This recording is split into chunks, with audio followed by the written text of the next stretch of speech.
ఇంత బ్రహ్మాండంగా ఎవరి మీదనైనా వార్తలు రాయగలిగేటటువంటి పత్రికను అవును. విజయ విహారాన్ని ఎందుకు మూసేసిండు రమణమూర్తి అంటే? ఒక సందర్భంలో కేసులో ఉన్నప్పుడు అది బ్రేక్ వచ్చి ఆగింది.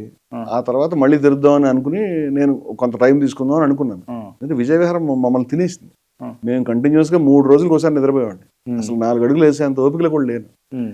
విపరీతమైన ఇప్పుడు మేము రాసిన లాస్ట్ ఇష్యూ బీసీల కుర్చీలపై అగ్రకులాల కబ్జా అన్నాడు అనేటువంటిది ఇంతలా బుక్ అది. హ్మ్. అది కేవలం కవర్ స్టోరీ. హ్మ్. అంత రాయాలంటే ఇప్పుడు నాకు కూడా శక్తి సరిపోదు. హ్మ్. అంత పీహెచ్‌డీ వర్క్ చేసేయడానికి మధ్యలో గ్యాప్ తీసుకున్నాం. ఈ గ్యాప్ వచ్చేటప్పటికి పరిస్థితులు మారినాయి. మెల్లగా ప్రింట్ మీడియాకి వాల్యూ పోయింది. మీకు తెలుసు కదా! హ్మ్. మనకి ఆశయాలు, లక్ష్యాలు ఉంటాయి.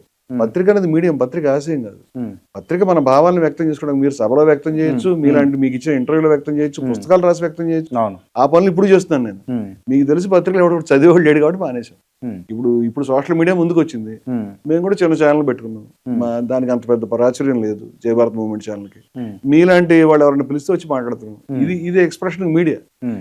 ఇప్పుడు అప్పుడు నేను ఒకటే పని చేస్తున్నాను. హ్మ్. అంచేత నా భావాలను నేను వ్యక్తపరచడానికి సాధనంగా ఇవాళ సోషల్ మీడియాని, పుస్తకాల్ని, సభల్ని ఇంకా రకరకాల పద్ధతులను ఎంచుకున్నాను. హ్మ్. గతంలో విజయ విహారాన్ని ఎంచుకున్నాను. హ్మ్. విజయ విహారం నా ఆశయం కాదు. నా ఆశయం వేరే ఉంది. ఏంది మీ ఆశయం ఏంటి? నా ఆశయం ఏదైతే మన చుట్టూ అన్యాయం, అక్రమాలు జరుగుతున్నాయో, మత విద్వేషం పెరుగుతుందో, మన చుట్టూ అసమానత్వం ఉందో, మన చుట్టూ ద్వేషం ఉందో, మన చుట్టూ ఆడవాళ్ళు అణిచివేత ఉందో వాటిని వ్యతిరేకించడం. హ్మ్. మన ధర్మం ఏదైతే ఉందో ఆ ధర్మంలో ఉన్నటువంటి తప్పుల్ని సరిచేసి ధర్మాన్ని యథాతథంగా దాన్ని మొట్టమొదట దేని మీద ఉందో దాని మీద నిలబెట్టే ప్రయత్నం చేయటం. హ్మ్. ఇదే నా ఆశయం. అంతకంటే ఏం లేదు.